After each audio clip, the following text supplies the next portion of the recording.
2024 may be the best time to buy a home in Austin?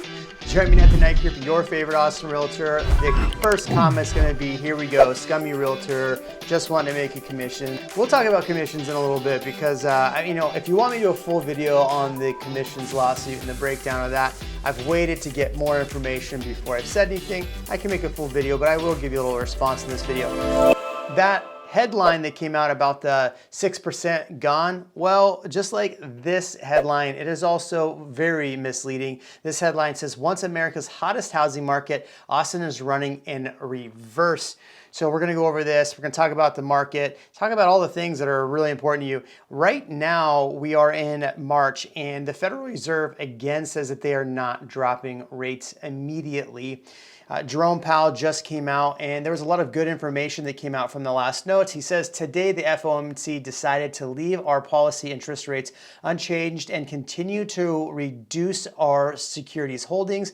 Our restrictive stance on monetary policy has been putting downward pressure on economic activity and inflation. As labor markets tightness has eased and progress of inflation has continued, the risk of achieving our employment and inflation goals are moving in a better direction. Here's what's interesting when it coming out from this is it is still looking like they are going to drop 3 times this year. So if you look at the the market's kind of already starting to price in the fact that maybe around June we are going to see price drops.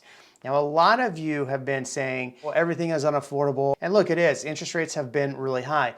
The builder sentiment has gotten actually better. Builder sentiment is now at 51%.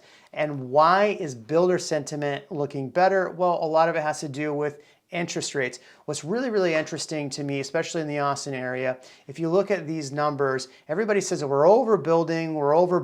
Well, if you look, in 2022, 8.6 million square feet was built in 2022 for new construction. In 2023, only 5 million square feet was built, saying and showing that the Austin numbers as far as new construction have decreased in 2023. So there isn't as much new construction available. Now look, there is a lot, right? But there isn't as much that is going to, everybody thinks all this new construction is going to be pushing down the market, just like this article, which we'll address. Interestingly enough, though, we have slowed down a little bit on the new construction builds. The problem in Austin still persists that there's a lot of inventory. We're going to go over the housing market numbers here in a second, but I want to get to something I read recently. But what's really interesting, even in this article, it's saying Austin's running in reverse. It's saying Austin's running in reverse because, number one, our rental rates have gone down 7%. Home prices compared to the peak are down considerably. And we're going to go over the Austin market numbers from January and February here in a second. Yet, here's what's really important. In order to buy a $400,000 home, you really need to make about $98,000 a year. Now, what's interesting about what's happening in the Austin market, more homes are listing in that $400,000 range, which means buyers trying to get more of the entry-level home under $400,000, there's more availability. In fact, our buyer clients that are looking in that under $500,000 range are running into multiple offers. Our clients buying million-dollar homes are getting a little more flexibility where we're writing offers below list price. Our clients looking at over that, right? I have a client right now, 2 clients looking in the $4 to $5 million range, and we're looking at writing substantially lower offers. And I'm going to make the point here in a minute that really this is a better time to buy right now than normal, and that is because with interest rates being high right now, with the amount of inventory, you are able to negotiate better than you may the last half of the year. Again, 3 interest rate drops that they are anticipating towards the end of the year. Well, what is that going to do? That's going to drive some of this demand back into the market the last half of the year. This may be the better time to actually get more of a deal on properties. These builders still are working with people a little bit on reducing that. But back to my point, everyone says Austin's unaffordable without realizing the fact that the median income right now in Austin is $97,500. So right at more of that affordability range and what's available. So if you are buying in that range, it's opportunity to get, a better deal. In this article, there's a lot of interesting things, but none of it really points to that Austin's going to continue to really drop. Now, we did see inventory go up a little bit, which we'll get to in a second, but here's what this says. It says a surge in interest rates crushed the housing market nationwide and existing home sales fell to nearly 30-year low in 2023. Despite the collapse, home prices remain near record levels thanks to tight supply, but in Austin, according to Freddie Mac Price Index, prices have fallen more than 11% since 2022's peak. That's not as much as everybody would really hope, right? Only 11%. The biggest drop of any metro in the country, yes. So if you are a big fan of Reventure, remember Reventure said that we were going to see a 35% correction or drop, crash was the word he used. We're only at 11%. Now, is it going to continue to drop? That's a question for you to answer in the comments right now. Is it going to continue to drop, knowing that if interest rates are going to potentially drop in the future and more buyers back in the market? Here's what's really interesting about this article though. Despite slowdowns, Austin job growth remains higher than the national average. The rental market has a similar trajectory. Investors purchased a record $9.4 billion in apartments in Austin in 2021, according to MSCI. But go back to the first part of there. Despite the slowdown, Austin's job growth remains higher than the national average. This is a thing I've been telling everybody. Everybody says, Jeremy, you're selling the pipe dream. You're selling this about Austin, that about Austin. But I'm looking at, yeah, we have seen quite a few jobs go, but there's more jobs creation. Tesla was only going to bring 10,000 jobs, and now they're the #1 job creator here in the Austin area with 20,000 jobs. In fact, if you look at my stories and shorts, I actually went through this. IBM's big in Austin. You have Apple with a lot of employees. The employee count of some of these big companies is keeping Austin afloat. What do you think about all of this? I want to get into the Austin housing numbers because there's a lot of information here, but I want to hear from you. Do you think that the immediate response is that Austin is a crash? Do you think this is a bad year to buy a home? I mean, that's what I hear from everybody. I know I'm looking at buying investments. I just met with another agent that's looking for investments for a client. So interesting time here, but let's look at the Austin numbers. So here's the Austin numbers. If we look at the MSA just came out and we saw another month-over-month increase up to $443,000. So 1.2 increase year over year, but it's another month-over-month increase. Months of inventory dropped from 3.2 down to 3%. And we saw pending sales drop though, and active inventory, we saw our active listings drop. We actually saw an increase of sales.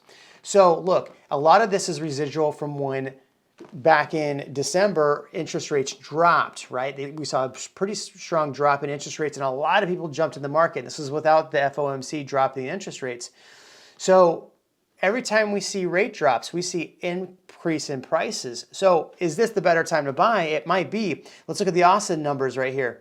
Austin went up again to 543,000. This is another two month-over-month increases here in the Austin area. We saw closed sales increase again month-over-month. They were up 717 closed. That's up 3%. We saw that home inventory went down. It was at 3.2. It's down to 3.1 months inventory. Active listings did go up in the Austin area. It's the most active listings in Austin proper, right? We're at about 2,700 units in the Austin market itself in Austin. In the MSA, on this, it's saying that we're about 7,991. If I look at the MLS, really the MLS shows me about 11,000, but a lot of that stuff that's not in the Austin area. So what we are seeing is prices creep up a little bit. They're not jumping up as fast as they did back in 2021 and in the beginning part of 2022. But a lot of people are hedging their bets that these interest rates will drop. If you're one of those people, do you think people are going to be dropping back in the market? A lot of really interesting things. I know I went really kind of like low level around all this stuff. I want to get to the commissions lawsuit because a lot of realtors are really worried about this, but here's what it stems from. Is that when I would go to a listing appointment, I would go to the seller, hey, look, in order for us to get a really good buyer on this, we may have to work with a competing agent on the other side. If we offer a competing commission, that's going to help in the marketing as far as getting a buyer. Because look, this is where I think things are going to get really tough for buyers. If buyers are forced to pay their own fees, right? So if they end up paying whatever it is, 3%, let's just say 3%. But if they're forced to pay those closing costs, there's going to be a lot less buyers in the market. Now think about this. We're talking about how much new multifamily is being built. We're talking about how it's become tougher with interest rates for buyers to buy. Now there's this whole big conspiracy theory, right, that they want to turn everybody into a renter. Well, making buyers pay their own, buyer agent fees, it kind of feeds into the conspiracy theory a little bit. But here's where this whole price fixing thing came from, right? So back to my thing. So if I were to take that and then pay the broker fee out of that, that's what they call lateral price fixing, right? But so here's what's going to happen now virtually. Instead of the agent paying it, the seller can pay that fee or the buyer can pay that fee. All of this has been negotiable for a long time. In fact, if you look, commissions have actually on average been under 6%. They've been in the high 5% range. If you think that buyers are going to quit using a buyer agent, I mean, you're more than welcome to think that, but there's a lot of complexities in buying a home. I know everybody thinks that we're overpaid. When you take into account how much money goes into advertising to get clients, if you take in the fact that a broker takes away your fees, if you take in the fact that you work countless hours, it is understandable that it is 3% because there are so many clients that I've worked with for hours, hours, and hours, and hours, and hours. And if I were to charge them an upfront fee, right, I would make money on that. But I've worked for hours and hours and hours, and then something doesn't close, they lose their job or whatever happens, and they end up not buying a house. That's all free work I've done for a long time. And that's why I got frustrated with so many buyers on this channel that would reach out, ask me information, and then just go to a builder and try to do themselves. And then when they do themselves, they call me because they realize that they needed help. And so those are some of the things that have happened. So, maybe buyers pick up some of that. You could see sellers continue to offer, just not in the MLS, a fee to the buyer's agents. There's a lot of stuff going on here. I'll make a full video about this, but what do you think? Drop a comment below.